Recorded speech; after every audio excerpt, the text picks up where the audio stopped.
Major, vamos falar do Canadá, então, da nossa querida ministra que está fazendo a diferença, a Tereza Cristina? É isso aí, você roda aí, quer rodar o teaser ou eu leio? Você que sabe. Não, deixa que eu dou aqui, deixa que eu dou a notícia aqui, Major, que eu adoro falar da Tereza Cristina, eu acho ela uma mulher sensacional.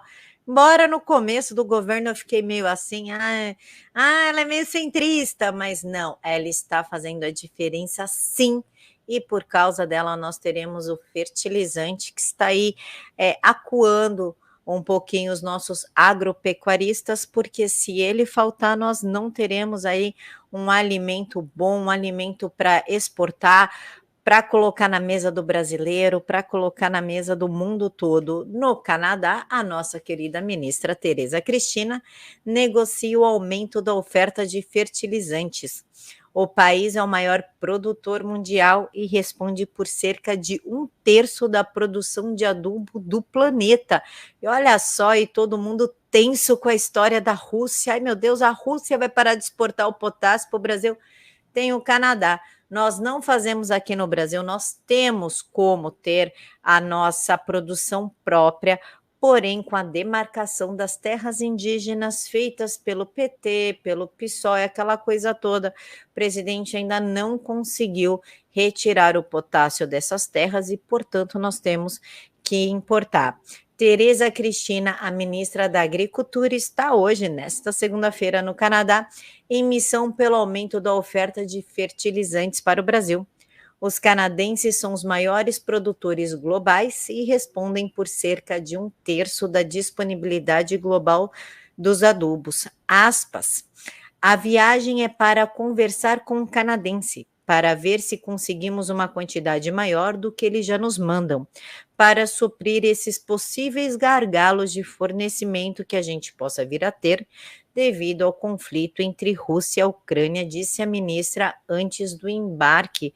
A matéria é da nossa querida Revista Oeste, liderada por Augusto Nunes, Major. Olha só, o Brasil ele é o maior importador de fertilizantes do mundo, né? O nosso agronegócio ele depende eminentemente do cloreto de potássio, que é um dos elementos do NPK, que faz aí o composto que é utilizado para a adubagem das nossas terras. E que pese o nosso país ser de dimensões continentais, nós temos uma terra pobre, uma terra realmente que, se nós tirarmos a vegetação, ela não teria os nutrientes necessários para desenvolver uma agricultura forte. O Brasil hoje representa uma capacidade de produção da ordem de bilhões de dólares, né? De pessoas que são alimentadas com o nosso agronegócio. Com a desestabilização, Camila Abdo, da Rússia, né, dessa crise da Ucrânia, esses embargos aí feitos pelo Ocidente realmente permitiram que aquelas reservas que o nosso maior importador era a Rússia, e permitiu que nós não tivéssemos acesso àquela reserva, até porque existem sanções dentro do bloco econômico. Você, nosso espectador, para que você entenda, né, a Organização do Tratado do Atlântico Norte, ela realmente impôs sanções aí à Rússia, no sentido que haja um embargo econômico, né, para tentar evitar aí que essa guerra seja demovida, para evitar essa guerra na Ucrânia, para que Putin volte atrás.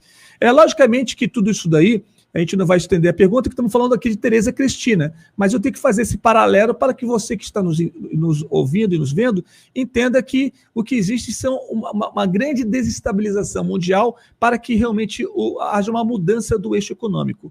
Em que pese o Ocidente ter como seu líder os Estados Unidos, o Biden, essa mudança, essa desestabilização na Ucrânia, provocada até pelo Ocidente, com a expansão aí, da OTAN para o leste europeu, permitiu que houvesse uma estratégia muito complicada quando você tem a questão da mudança da liderança mundial. Me parece que Putin, aliado aí com Xi Jinping, eles vão ter uma aliança dividindo o mundo agora em dois grandes blocos. É uma nova Guerra Fria. Essa nova Guerra Fria vai desestabilizar os eixos.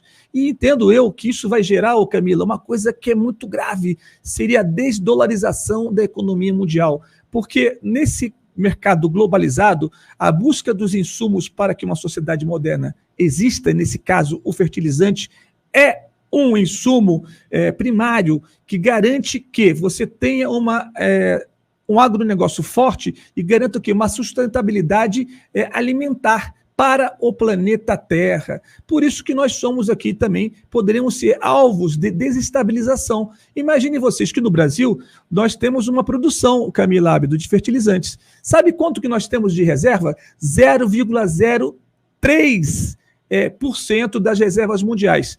Isso representa o equivalente a 10 anos das nossas próprias necessidades, representando só 0,03%. Enquanto o Canadá, salvo o melhor juízo, está na ordem de 27% a 30% das reservas mundiais. E a Rússia, salvo o melhor juízo, acima de 30% das reservas mundiais, salvo o melhor juízo, 31%. Bem, mas esse é o ranking aí. O Canadá é o segundo maior produtor de fertilizantes.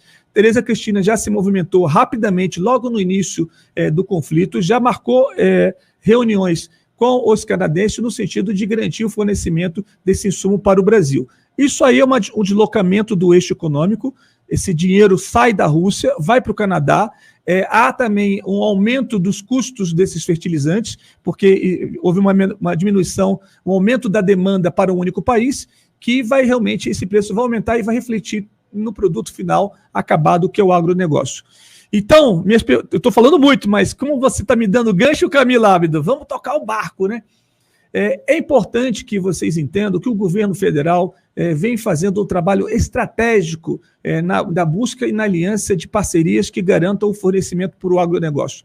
Hoje, nós temos, graças à Embrapa, o maior e o único negócio do mundo que todo mundo precisa, que é a produção de alimentos. E, gente, o Brasil, com 8% de suas terras, garante aí a sustentabilidade alimentar do planeta inteiro. Então, Tereza Cristina foi para lá, foi tentar buscar essas parcerias, e aqui no Brasil, das análises feitas, nós temos a nossa maior reserva na bacia lá do Rio Madeira, no Amazonas. E lá, como a Camila Ábido falou, são áreas que são protegidas, né, por organizações não governamentais, patrocinadas com capital estrangeiro, com o objetivo de fazer o quê? Criar barreiras para que exista essa reserva desses produtos aqui no Brasil, para que no futuro essas grandes potências, seja ela os globalistas do lado do Ocidente, seja os socialistas, comunistas do lado do Oriente.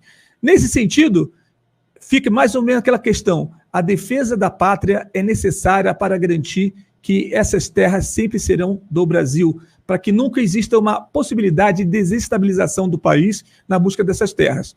Vou citar mais um exemplo aqui, eu sei que foi muito longo, mas eu acho que o papo está bom e não sei se está esclarecendo a nossa audiência. Percebam que com esse movimento na Ucrânia, esse deslocamento da questão econômica, né, quando o Ocidente ele implanta essas barreiras, perceba que já houve o Nicolás Maduro aqui na Argentina, sinalizou para Putin: olha, meu petróleo está aqui, está disponível, porque não tem para quem vender, ele sofre barreiras dos Estados Unidos, então não pode vender para ninguém. Nesse sentido, uma delegação americana já foi à Venezuela e falou assim para Nicolás Maduro: Maduro, eu vou soltar um pouquinho a tua corrente aqui, tá bom? Você está muito presa, eu vou soltar você um pouquinho das suas correntes e vamos comprar um pouquinho do seu petróleo. E se Maduro vender o petróleo para os russos, o que acontece? Porra, ditadura! Vamos lá, vamos bombardear a Venezuela e toma todo aquele potencial energético ali para os Estados Unidos, e ele garante as suas reservas e o domínio desse insumo que é o petróleo. Gente, é tudo a mesma coisa, a história sempre repete. Por isso que nós estamos aqui no lado B, sempre atentos e levando para você essa informação geopolítica, logicamente de uma forma superficial, para que você comece a despertar a importância de manter um governo de direita no país.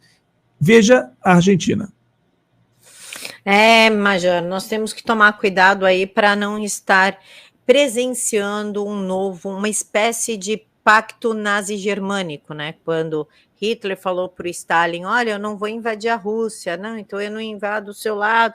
E aí acabou que eles, no final desse acordo, eles quiseram dividir o mundo em dois. Aí Hitler traiu Stalin. A gente não confia em comunista, não confia em socialista, né?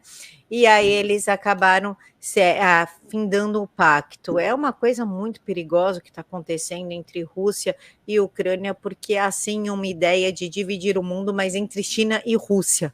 E nós não queremos nem um lado e nem o outro, nem comunismo, nem globalismo, nem o estilo China, né, com a sua economia aberta de governar, que na qual é o estilo defendido pelo senhor Luiz Inácio Lula da Silva, né, o presidiário, ex-presidiário Lula, que fala que a China é a melhor forma de governo, porque tem um governo inchado e forte, mas também tem campos de concentração, tem morte de pessoas que saem um pouquinho à risca do que determina o Partido Comunista Chinês, que são proibidas de ver tudo que seja fora da China, que tem aplicativos próprios, mas deve ser uma maravilha morar na China.